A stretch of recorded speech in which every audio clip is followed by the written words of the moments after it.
Никој не призна вина од обвинетите во случајот адетив на денешното рочиште во судницата во Идризово. Обвинети се 32 физички и 5 правни лица. На поранишниот директор на ИСМ Васко Ковачевски, кој е во бегство, ќе му се суди во отсуство. Обвинети за неколку кривични дела се и неговиот наследник Васко Стефанов, како и екс-директорите на РЕК Битола Пеце Матевски и на ТЕЦ Неготино Небојша Стојановиќ и поранишните комерцијални директори на ИСМ Адријан Муча и Данчо Стојановски.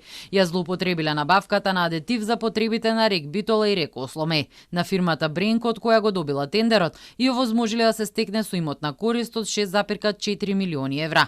Дел од обвинетите примале пари, ги пуштале во оптек, извршувале пренос на средствата и подигнувале готовина во износ од 6,7 милиони евра. Обвинителството ќе докаже една институционална и морална распаднатост на системот на управување на АДСМ во време кога обвинетите ги вршеле своите службени должности во тој систем на управување и одлучување.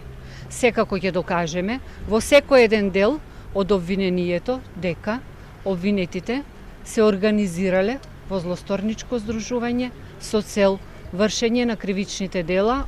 Меѓу обвинетите и велешанката Маја Јорданова, собственичка на фирмата Бренкот. Екс-директорот Стојановски е роднина. Адетивот бил со цена неколку пати повисока од пазарната, а на вработените им предизвикал и здравствени проблеми. А на обвинител на клуб, освен семејството на Стојановиќ, односно неговата сопруга, брат и татко, е уште едно семејство Алексовски за изигрување на тендерот и за перење пари.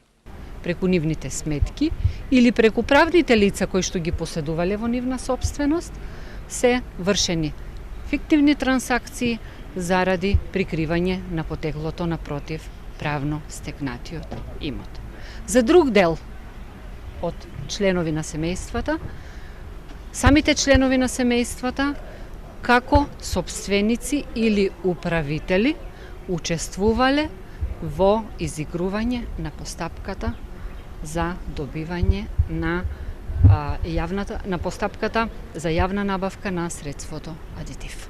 Во однос на претседателката на ДКСК Татјана Димитровска, која осомничена дека му одавала службени тајни на Стојановиќ, обвинителката информираше дека истрагата е во тек и дека податоците од нејзиниот телефон, кои се во голем број, се екстрахирани и се анализираат.